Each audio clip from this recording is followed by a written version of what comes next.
Baik, assalamualaikum warahmatullahi wabarakatuh. Kembali lagi di channel Lebung Berani. Apa kabarnya teman-teman sekalian? Semoga teman-teman sekalian dalam keadaan sehat walafiat, selalu dilimpahkan kebahagiaan serta rizkinya. Amin. Nah, di video kali ini saya akan membahas 5 faktor keberhasilan dalam setiap proses tahapan budidaya ikan, baik itu ikan nila, ikan gurame, ikan lele, dan ikan air tawar lainnya. Nah, 5 faktor ini jika dijalankan dengan baik, maka tidak menutup kemungkinan kalian akan berhasil dalam budidaya sampai mendapatkan hasil yang sesuai dengan keinginan teman-teman sekalian. Oke, sebelum kita lanjut ke videonya, ada baiknya klik subscribe, like, komen, dan share agar channel Lebung Berani dapat berkembang dan terus menginspirasi teman-teman sekalian. Oke teman-teman, kita lanjutkan videonya mengenai pembahasan 5 faktor keberhasilan budidaya ikan. Nah, di sini ada 5 poin yang akan saya jabarkan dari poin pertama sampai poin kelima. Simak terus videonya ya teman-teman. Oke, poin yang pertama yaitu jumlah tebar bibit dan ukuran kolam yang sesuai. Nah, di sini maksudnya yaitu jumlah ikan yang kita tebar di dalam kolam harus sesuai dengan kolamnya. Apabila kolam, misal ya, untuk ikan gurame, kolam 2 kali 2 meter dengan tinggi kolam 1 meter, itu jumlah ideal tebarnya yaitu 50 ekor sampai 60 ekor ikan gurame. Nah, bagaimana kalau kita menebar bibit lebih dari 60 ekor? Nah, bisa-bisa saja ikannya hidup. Namun faktor kematian akan besar. Karena apa? Ikan gurame ukurannya saja sampai panen itu lebih besar dari ikan nila. Nah, jadi kalau kita melebihi batas standar tebar benih, maka yang terjadi adalah kematian. Nah, jadi saran saya yaitu sesuaikan jumlah tebar bibit dengan ukuran kolam yang kita miliki. Oke, kita lanjut ke faktor yang kedua, yaitu kualitas bibit. Nah, kualitas bibit ini penentu juga keberhasilan kita budidaya ikan. Nah, bisa kita lihat teman-teman, ini ikan nila saya yang berusia 6 minggu ya. Bibitnya sangat sehat-sehat sekali ya, bisa kita lihat ini ikan nila saya. Nah, kualitas bibit ikan menentukan keberhasilan kita dalam tahapan budidaya. Kenapa demikian? Bibit yang berkualitas tentu saja akan menghasilkan ikan-ikan yang dipanen nantinya sehat dan juga ketahanan tubuhnya lebih baik dari bibit-bibit yang kita beli mungkin di toko ikan ataupun di tempat-tempat yang kita tidak tahu. Nah, kalau bibit yang berkualitas ini biasanya kita temukan di penangkaran ataupun yang dikelola oleh pemerintah. Nah, seperti itu. Jadi bibit itu sudah standar dan berkualitas dan diuji oleh pihak-pihak terkait. Jadi saran saya yaitu belilah bibit ikan yang berkualitas, yang tahu kita asal usul di mana bibit itu dikembangbiakkan, seperti itu. Jadi faktor kedua adalah kualitas bibit ikan. Nah, kita lanjut faktor yang ketiga yaitu kualitas pakan ikan. Nah, kualitas pakan ikan ini juga termasuk faktor keberhasilan kita dalam budidaya ikan. Nah, contohnya seperti ini.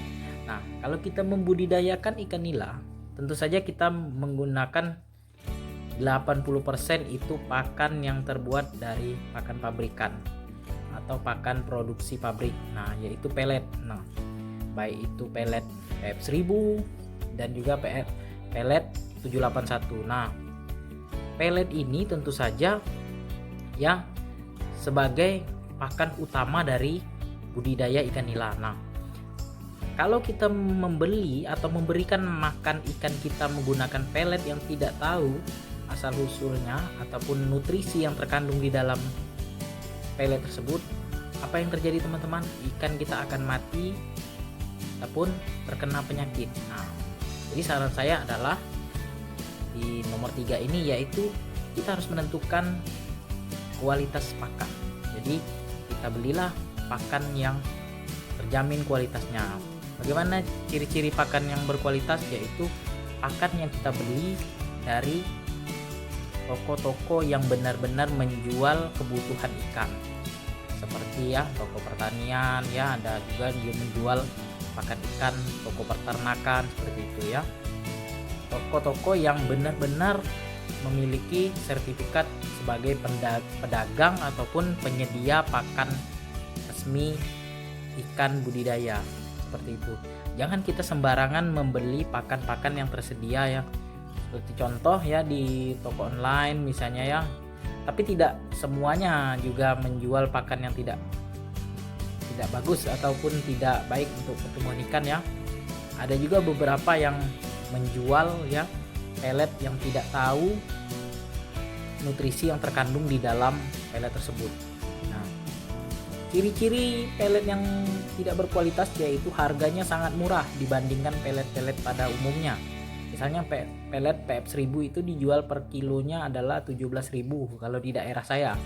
Nah, bisa saja nanti pelet PF1000 itu ya dijual dengan harga yang lebih murah, misalnya 10.000 per kg. Jadi hati-hati teman-teman ya. Jadi dengan harga yang seperti itu bisa saja itu kita tidak tahu kualitas dari pakan tersebut. Nah, itulah yang nomor 3 ya. Nomor 3, kualitas pakan.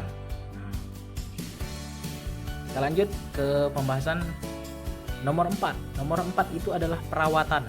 Nah, perawatan ini termasuk juga dalam faktor keberhasilan budidaya ikan. Nah, apa demikian ya?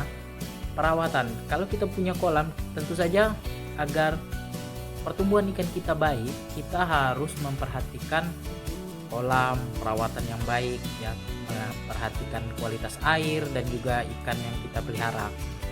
Nah, sebagai contohnya, air dalam kolam ikan gurame itu ya pada umumnya tidak menggunakan filter.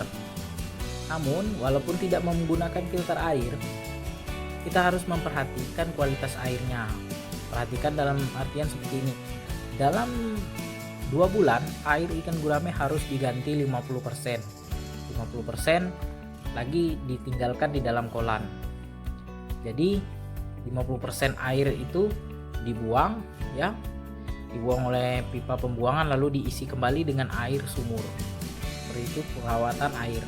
Kemudian perawatan dari air juga bisa juga di permukaan kolam. Permukaan kolam itu sering terjadi ada sampah, misalnya seperti sampah tanaman air, kemudian sisa-sisa pakan alami ya, seperti gurame ini kan kita lihat di depan saya ini itu ada daun talas. Nah, sisa-sisa batang daun talas itu bisa kita bersihkan, itu merupakan faktor perawatan kita terhadap kolam.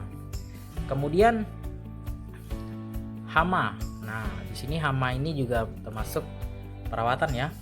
Kalau di daerah kita ada hama seperti kucing, hewan-hewan buas lain yang dapat memangsa ikan kita, tentu saja ya kita harus memberikan kandang ataupun memberikan keamanan pada kolam kita sehingga kolam-kolam kita ikannya tidak diganggu oleh hewan tersebut. Ya, selain itu perawatan juga memperhatikan ikan. Nah, memperhatikan ikan di sini kita lihat ikan-ikan kita apakah ada yang terkena penyakit ataupun ya luka ataupun bagaimana, itu harus kita perhatikan. Kalaupun dia terkena jamur, terkena penyakit apa saja, itu harus segera kita obati. Kalau tidak kita obati, apa yang terjadi teman-teman? Ikan kita akan mati. Nah, itu teman-teman ya.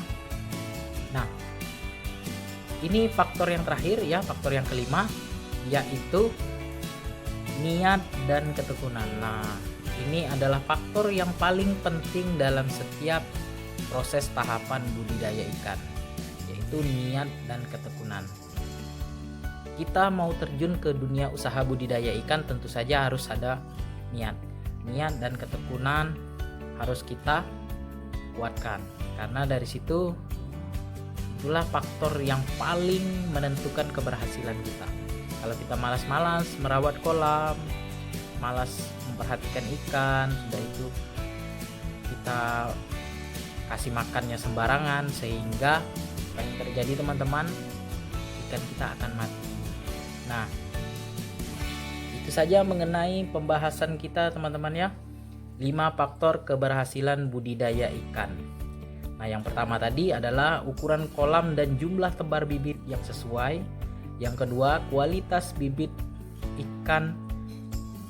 Yang ketiga yaitu kualitas pakan ikan. Yang keempat adalah perawatan. Dan 5, niat dan ketekunan. Bagi teman-teman yang ingin bertanya seputar budidaya ikan, boleh tulis di kolom komentar ataupun memberikan masukan tentang seputar budidaya ikan ya. Silakan tulis di kolom komentar ya, karena kita adalah pembudidaya, harus sering sharing dan juga berbagi pengalaman agar teman-teman yang lain ingin terjun ke dunia usaha budidaya ikan yang mempunyai pengalaman juga. Jadi kita jangan pelit dengan ilmu, sehingga orang lain juga dapat memanfaatkan apa yang kita punya. Oke teman-teman, ini kita lanjut. Saya mau memberikan makan ikan saya. Ini kolam ikan gurame saya teman-teman ya. Ini saya kasih pakan alami. Ini saya lanjutkan beri sedikit pelet. Ya, ini usianya sudah 3 bulan ya, ukurannya sudah 4 jari. Ini saya akan beri makan pelet.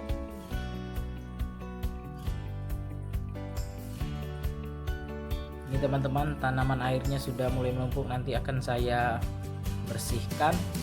Ini saya ambil, saya akan pindahkan ke kolam sebelah. Ini termasuk perawatan ya juga teman-teman. Itu ikannya mulai makan peletnya. Ini jumlah tebar yaitu 60 ekor ya, ukuran kolam 1 kali 170 cm kali 2 meter. Ya teman-teman, cukup sekian dulu video dari saya mengenai 5 faktor keberhasilan budidaya ikan.